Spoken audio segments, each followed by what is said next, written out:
The major question, the therapy, my previous speaker has already spoke about.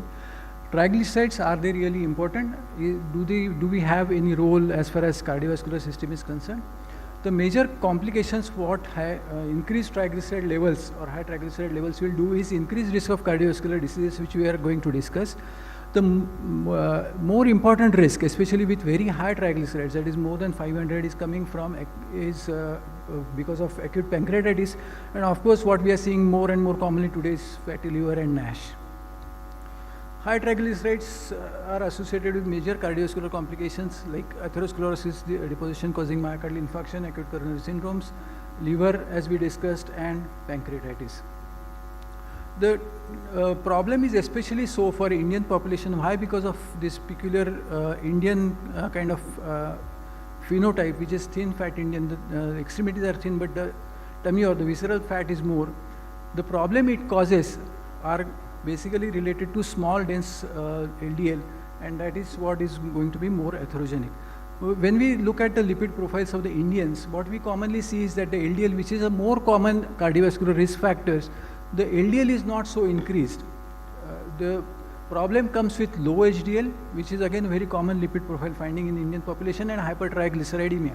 Now both these, although logically they may or may not be important, we keep harping on the LDL levels, but these are the two things which are very commonly seen, and actually these are going to be probably more atherogenic, and that is what is commonly labeled as atherogenic diabetic dyslipidemia.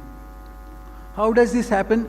Because of increased triglycerides, increased delivery of free fatty acids to liver starts secreting more and more VLDL. Now this VLDL levels increasing in blood does not stay there because of this CETP enzyme, cholesterol acyl transfer protein enzyme. What it does is it interacts with LDL molecules. So what it causes, it exchanges some cholesterol esters from LDL particle with the triglycerides which is coming from VLDL. That brings about, why this is done, actually this is a protective mechanism because that increases the metabolism of LDL in liver. So it increases propensity for this to get metabolized by hepatic lipases. But ultimately what happens is, because of this, the LDL molecule is in fact converted into a small dense LDL particle. Now this small dense LDL is a more atherogenic particle, so ultimately it is a smaller particle, and the other change which happens is that the number of particles increases. So for the same level of LDL, we are actually having more number of small dense LDL particles, so that becomes a problem. Similarly, the exchange also happens with HDL molecule, and that causes conversion of this HDL molecule, which is a more protective kind of molecule, into a small dense HDL, now which is a useless molecule. It is not useful for removing the deposited cholesterol, and it is also metabolized rapidly. So that results in the low HDL. So finally what we have, increased VLDL in the circulation, increased number of small dense LDL or more atherogenic LDL particles, and reduced level of LDL. Now all these three factors are going to be more atherogenic and cause problems for us. Now this is, the question is whether it is something which is going to translate into coronary artery disease. The common finding is, when we look at the lipid profiles or triglyceride levels, post-prandial triglyceride levels, in people who have coronary artery disease versus who do not have coronary artery disease, the level of triglycerides, level of triglycerides in people who have coronary artery disease are definitely seen to be higher. Now, the standard therapy for atherosclerotic coronary artery disease is of course statins. Despite patient being treated with statins and LDL being at the standard level or expected level of protective level, still there is some risk which remains. So LDL reduction by statins is going to reduce the risk by about say 30 to 35%.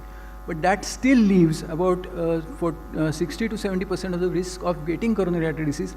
Now that risk is labeled as residual cardiovascular risk after treatment with statins, and this risk is majority because of the triglyceride levels. And the reason I told you about this is because of the conversion of LDL particles into small dense LDL particles which are more atherogenic. Now this is matched with the increasing level of triglycerides, the risk is going to increase. So again it corroborates that probably the risk of residual cardiovascular disease is probably related to the triglyceride levels. Now in this particular study, treatment with pravastatin, brought the LDL to the expected level, but with increasing level of triglycerides, the risk of cardiovascular disease kept increasing. So again, it's a correlation that triglycerides are really an important cause of this residual risk. So meta-analysis of different studies has confirmed that level of increase in triglycerides is going to increase your risk of cardiovascular mortality as well as all-cause mortality. Now this is a bezafibrate intervention study. Now this is a follow-up of after 22 years. What we have found is that even after 22 years, this increasing level of triglycerides still increased the cardiovascular mortality. So there is no doubt that cardiovascular mortality and morbidity is increased because of increased triglyceride level. So we need to treat that. That's definitely there. Now why? Because as I mentioned, the LDL particles are atherogenic. Definitely we know that. But even these remnants, or what is called as TRLs or triglyceride-rich lipoprotein remnants, these are also atherogenic because these are also smaller in size and can penetrate endothelium and therefore reach into intima, cause inflammatory reaction, cause macrophage accumulation, and cause a atherosclerotic plaque. So this is now conclusion so far will be we need to treat this because triglycerides are definitely increasing the cardiovascular risk. Now secondly, how do we do about it? Now first thing is measure the triglyceride levels. The standard recommendation would be you can measure the triglycerides in non-fasting state, and if they are below 200, then you need not go for a fasting triglyceride levels. But otherwise fasting triglycerides which is more than 200, then we need to classify them. What is the optimal level of triglycerides?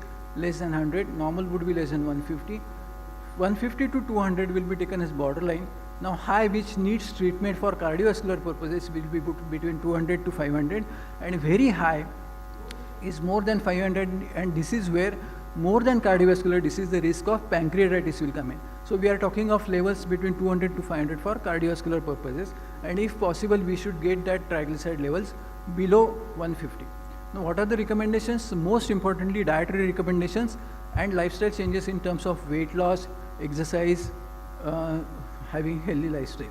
So there are different interventions have been suggested. Reduction in carbohydrates, reduction in sugars, avoidance of fats, especially trans fats. Trans fats should not be there, therefore avoid bakery products, single chain fatty acids, multi-chain fatty acids.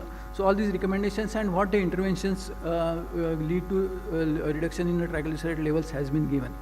When we want to treat triglycerides or hypertriglyceridemia, first and the most important is look at the secondary causes. That's the most common thing why triglycerides levels will be going high.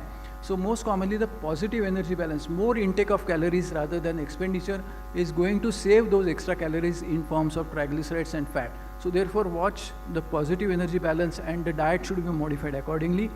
The treatable causes like obesity, uncontrolled diabetes, hypothyroidism, all these are eminently treatable and should be taken care first.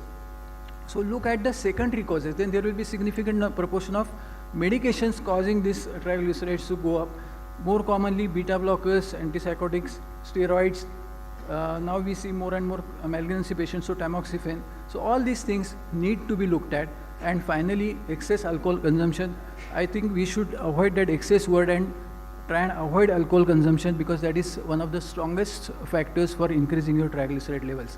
The medications which can elevate triglyceride levels, antipsychotic medications, beta blockers. So commonly used will be beta blockers, estrogen again sometimes, glucocorticoids, immunosuppressants. Now we have more and more transplant patients coming in, so immunosuppressants, protease inhibitors, again we see more and more. Thiazide diuretics, more commonly used as antihypertensive, but not so much taken care in terms of triglyceride management. So initiate therapy with lifestyle changes, that is the most important. For triglycerides, first, even more than cholesterol or LDL cholesterol, it is more related to triglyceride levels. So initiate therapeutic lifestyle changes in terms of weight reduction, regular exercise and diet control.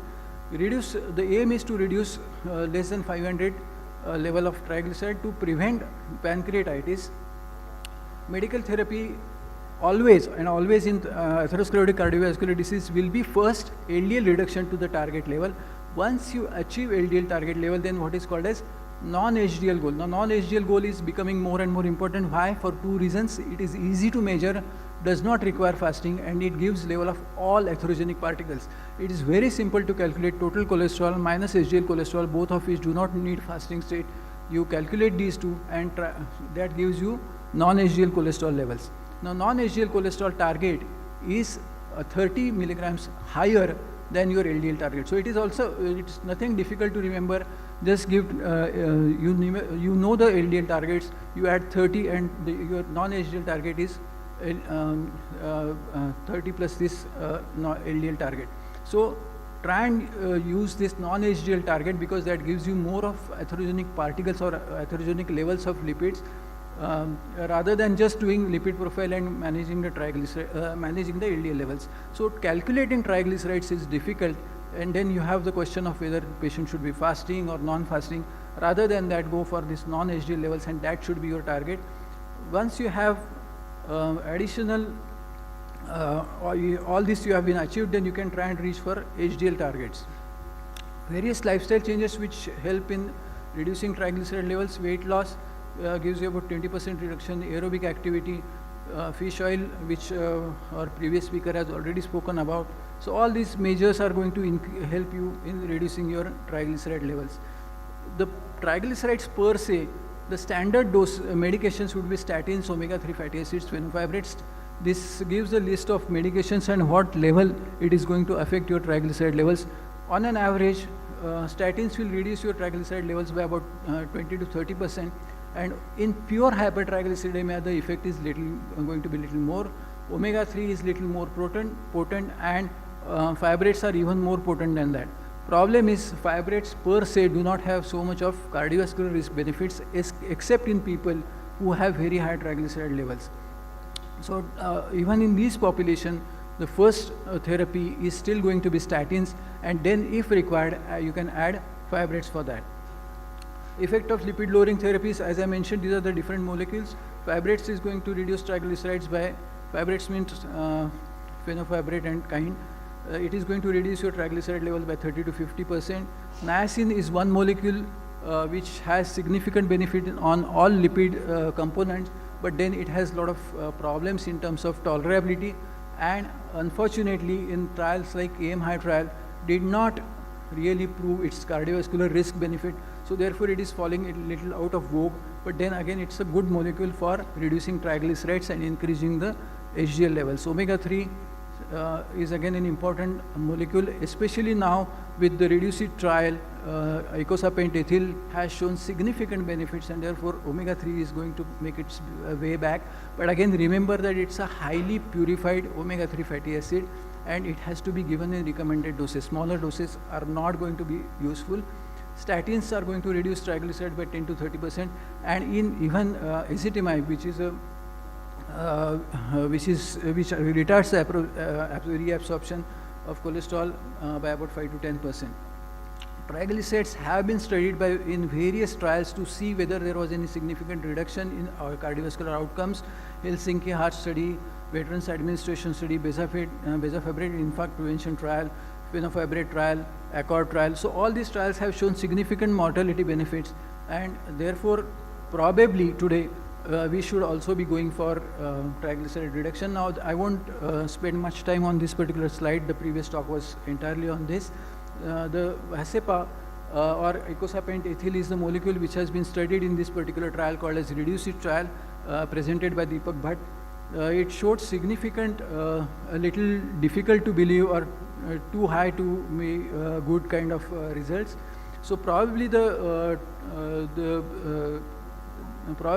logic was the effects of this omega-3, that is icosapent ethyl, are probably more than just triglyceride reduction to cause these particular benefits. But then that is for the theory, and we should just move on.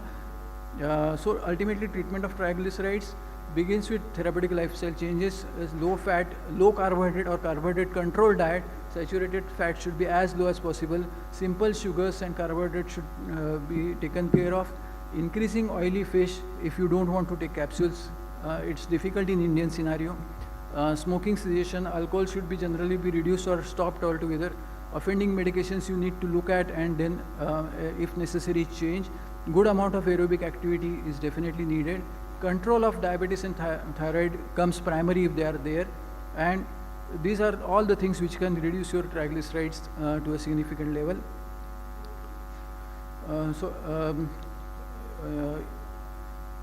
In case of isolated hypertriglyceridemia, we can use molecules such as fenofibrate, but treating just isolated hypertriglyceridemia, we don't know whether that's going to be useful or not.